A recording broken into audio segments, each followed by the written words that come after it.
ดีวันนี้จะมาแนะนำเกี่ยวกับลูกค้าสนใจเกี่ยวกับระบบหลังบ้านเรื่องการจ่ายเงินเขาเรียกว่าติดตามการจ่ายเงินเนาะก็เขาหมายว่า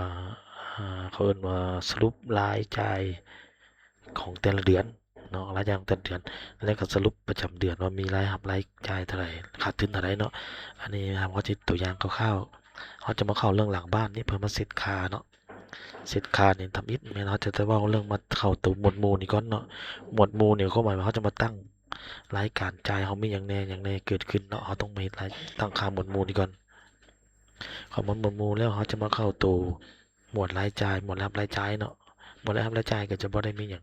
หนึ่งแม่นรายรับแม่นรับมาจากลูกค้าติดหนี้จังแต่เขาจะเน้นเรื่องรายจ่ายนี่หลายกว่าเนาะเน้นรายจ่ายปัจจุบันเขาได้หน้าตาตัวนี้มาแล้วมันจะเป็นหมวดตัว เฮ็ดให้กวางออกเนาะเราเห็นให้กวางออกตัวนี้อันนี้แม่นเราสามารถเซตค่าได้เนาะอันนี้แล้วแต่ทางเราจะเซตค่าเป็นหยังเนาะเซตค่าให้แล้วเบิดก็ความหมายว่าเราสามารถเฮ็ดเป็นรายการขายเบียร์ขายน้ำเนาะขายซื้อเป๊ปซี่บ่อันนี้มันจะมีรายจ่ายเนาะหมวดรายจ่ายเบิดนี่เราสร้างขึ้นมาก่อนสร้างรายละเอียดขึ้นมาที่เราต้องการนะสร้างเหตุผลทุกอย่างมานี่เนาะออเดอร์บ่ค่าขี้เหยอกขี้เหยค่าหยังก็แล้วแต่ตัวอย่างเราสิได้เบิ่งเนาะ สมมุติเราเข้ามาหมวดหมู่ตัวนี้เราเข้าหมวดรายจ่ายนี้เนาะตัวนี้มันจะมีเป็นมีภาษาอังกฤษเนาะมีค่าเงินเดือนเนาะ100เนาะและค่าขายเครื่องนั่นเป็นค่าอินวอยซ์ค่าโบนัสอย่างก็แล้วแต่สมมุติเราต้องการมันอยู่ในหมวดหมู่ใดเราก็มีแต่กดขยายออกมาแล้วมันจะมีอยู่ในหมวดหมู่ตัวนี้เนาะเราสามารถเพิ่มให้มันเป็นหมวดหมู่ตัวใดในรายจ่ายหยังรหัสซะหยังรหัสมันจะออกจะขึ้นตัวนี้ CR เนี่ยเนาะในซื้อตัวนี้ซื้อหยังซื้อจ่ายค่าเครื่อง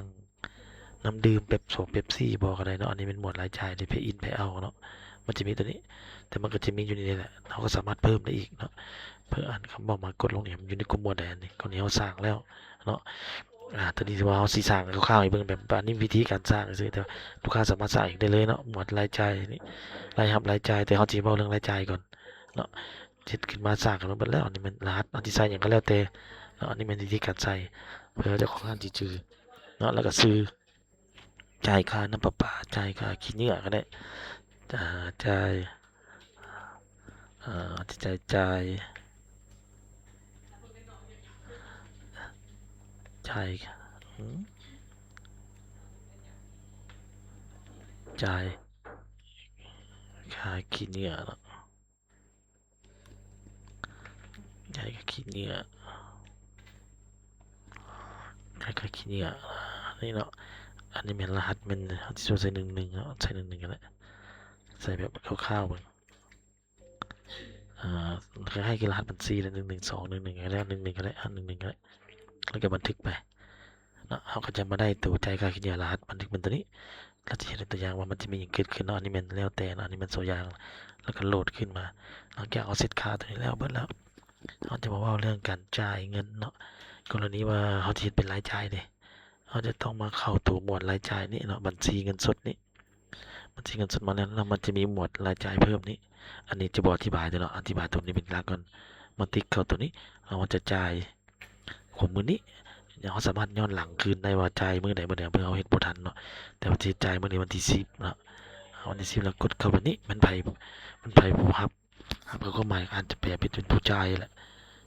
นะผู้จ่ายมันเท่าทึกเนาะสมมุตินะแล้วผู้อนุมัติแม่นแอดมินมันไปก็ได้เอาเท่าที่มีเนาะจะมาแล้วเราจะมาใส่ว่าจ่ายเตียนอันนี้มันเด้งมานี่ก็แล้วแต่เฮ็ดเนาะจ่ายค่าขี้เหงื่อจ่ายค่าขี้เหงื่อจ่ายค่าขี้เหงื่อจ่ายค่าขี้เหงื่อเนาะสมมุติว่า500,000100,000จ่ายค่าขี้เหงื่อ100,000 100,000เหตุผลที่เขาตั้งเมื่อกี้แหละเป็นหมวดรายจ่ายมันตัวนี้แหละแล้วลากมาตรงนี้ตัวนี้ก่อนเราจึงจะได้ติ๊กตัวนี้ออกเนาะมันจะเป็นรวมกับหนี้สินติ๊กออกเลยแล้วเขาจะมาเบิ่งมาเหตุผลจ่ายค่าขี้เหงื่ออยู่นี่นี่11รหัส11เนาะจ่ายค่าขี้เหงื่อแล้วก็บันทึกไปเนาะอันนี้เฮ็ดไปเรื่อยๆได้เลยเฮ็ดแต่ละหมวดหมู่นะจัดหมวดหมู่เอามันจะง่ายกว่าสมมุติเราเฮ็ดตัวนี้ไปเบิดแล้วเนาะเฮ็ดความต้องการเราในหลายอย่างแล้วนะก็บันทึกไปเนาะ บันทึกไปมันก็จะออกมาเป็นรายจ่ายตัวนี้แต่ละมือมามื้อนี้มื้อหยังมื้อนี้เนาะมื้อนี้อาทิตย์มื้อไหนมื้อนี้มื้อนี้ในวันที่10เนาะมันมีรายจ่ายมันจะมียาวเหยียบนี่หลังจากเราเฮ็ดแล้วเบิดแล้วเฮาเฮ็ดแล้วเบิดแล้วเฮาจะมาเข้าหมวดตัวที่ว่ารายงานเนาะเอารายงานหยังรายงานยอดหนี้นี่เพื่อจะมาเบิ่งว่าหมวดหมู่เราถูกบ่เนาะ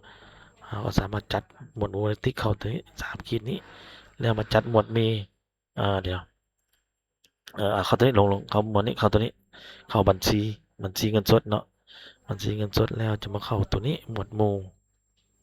คำว่าหมวดหมู่ตัวนี้แล้วเข้าหมวดรายจ่ายมันจะจัดแจงเบิดเลยเบิดเดือนเขาจะรู้ว่าเขาเฮ็ดหมวดหมู่ถึงบ่เบิดเดือนเนาะสมมุติว่าเดือนนี้มันจะขึ้นมาเลยอันนี้มันจะออกทำไมแต่มันจะออกแต่ค่าขี้เหงื่อเนาะค่าขี้เหงื่อเขาบ่ได้เฮ็ดมาตัวอย่างว่าพวกเขาเฮ็ดตัวนี้มาเนาะให้มันแล้วเลยตัวนี้เป็นหมวดหมู่เนาะเขามาจัดหมวดหมู่รายงานระบบนี้ตัวนี้แม่นบัญชีเงินแล้วจะมาเข้าของมื้อใดก็แล้วแต่มื้อวานนี้วันเดือนนี้ก็ได้นะอันนี้เรากำลังจัดเข้าไปเนาะแล้วเข้าตัวนี้ว่าเราจัดหมวดหมู่ถือบ่หมวดหมู่รายจ่ายเนาะของเดือนนี้ใส่เดือนนี้เลยเดือนนี้มันจะยาวเหยียบมันจะยาวมันนี่เลยเราสามารถเบิ่งรายละเอียดได้เลยเนาะติ๊งมันนี่ว่าติ๊กเข้าไปในรายจ่ายอื่นมันอย่างแน่เราก็จะรู้เลยเนาะอันนี้แหละการจัดหมวดหมู่ในการจ่ายผู้ใดอนุมัติเนาะตัวนี้เฮ็ดยากๆเขียนแล้วจะรู้เลยแล้วก็สามารถเบิ่งเป็นกราฟิกได้ว่ารายจ่ายของหมวดพวกนี้มันมีอย่างไรที่บ่รายจ่ายขึ้นเพื่อให้เราเป็นวางแผนได้เนาะวางแผนในการจัดซื้อเครื่องตัวนี้อันนี้มันรายละเอียดเนาะอันนี้เราจะเฮ็ดประมาณคร่าวๆให้เบิ่งคร่าวๆก่อนหลังจากนั้นเราได้ตัวนี้มาแล้วเราจะมาเข้าเรื่องตัวจัดหมวดหมู่ของเรื่องกำไรเนาะแต่เราจะบ่เว้าเรื่องกำไรก่อนเราจะเข้ามาหมวดรายจ่ายอย่างเพื่อที่มันจัดแจงกันว่าของเดือนนี้เนาะสมมุติเราสิเฮ็ดเดือนแล้วนี่เนี่ยสำหรับคำว่าเดือนนี้มันยังบ่เบิดเดือนบ่สามารถเฮ็ดได้เนาะเราต้องใส่ว่าเดือนแล้วนี้เดือนแล้วโหลดเข้ามานี่ปึ๊บแล้วเราจะมาเพิ่มมันจะเว้าเดือน6เป็นเดือน5เนาะเดือน5เนี่ยอันนี้แม่นบ่เขาจัดแจงมาแล้วเฮ็ดมาแล้วเดือน5ของวันที่31ของเดือนเนาะอันนี้เดือน5พวกที่เราเฮ็ดมันจะขึ้นมามันจะขึ้นมาอยู่นี่แหละสรุปรายจ่ายเดือน5ปกติมันจะขึ้นมาอยู่นี่จะให้มึงประมาณสรุปรายจ่ายเดือน5สิ่งของมึงรายจ่ายของเดือน5โหลดใหม่สรุปรายจ่ายของเดือน5เนาะนี่มันจะมีแล้วนี่พวกเขาสรุปเดือนแล้วนี่แต่สรุปแต่เราสามารถเบิ่งคืนได้ปึ๊บเดือน5เดือน5ปกติมันจะขึ้นอยู่นี่มันจะขึ้นมาอยู่แล้วก็มีแต่บันทึกเนาะมันจะเห็นแล้วแต่สาเหตุนี้ย้อนว่าพวกเขาสรุปไปแล้วเนาะเดี๋ยวจะเอาตัวนี้ก็ได้อยากเสียเวลาหนึ่งตัวนี้สรุปรายจ่ายของตัวนี้รายจ่ายกับตัวนี้ก็แล้วปกติมันจะขึ้นมาตัวนี้แหละแต่ว่าตัวนี้ย้อนว่าเขายังบ่ได้เห็นอย่างมันเทื่อมันก็เลยบ่มีเขาจะมาเข้าตัวหมวดนี้ก่อนหมวดรายจ่ายนี่สมมุติเขามีรายจ่ายของเดือนนี้เนาะเดือนนี้เลยแต่บังเอิญว่ามันจะบ่ได้มีเขาบ่ได้เฮ็ดเป็นละเอียดเทื่อเนาะแล้วก็บวกเพิ่มนี่ของเดือน6แล้วก็มันโหลดของหมู่มันจะขึ้นมาโหลดนี่จะขึ้นมาเบิดค่าขี้เหนียวนี่มันจะขึ้นมาทั้งเบิดเอาเลยรายละเอียดเนาะว่าเขาเฮ็ดหยังแหน่หลังจากนั้นมาแล้วเขาได้ตัวมาแล้วปึ๊บเขาจะกลับคืนไปหน้าตาตัวนั้นหน้าตาตัวที่ว่าหมวดเราเฮ็ดรายจ่ายตัวนี้แล้วเนาะแล้วจะมาเข้าตัวรายงานกำไรผลกำไรเนาะผลกำไรของเดือนเนี่ยอันนี้แปลว่ายังบ่มีเนาะเดือนนี้เรามีแต่รายรับบ่มีรายจ่ายเนาะตัวนี้พอเราต้องมาเฮ็ด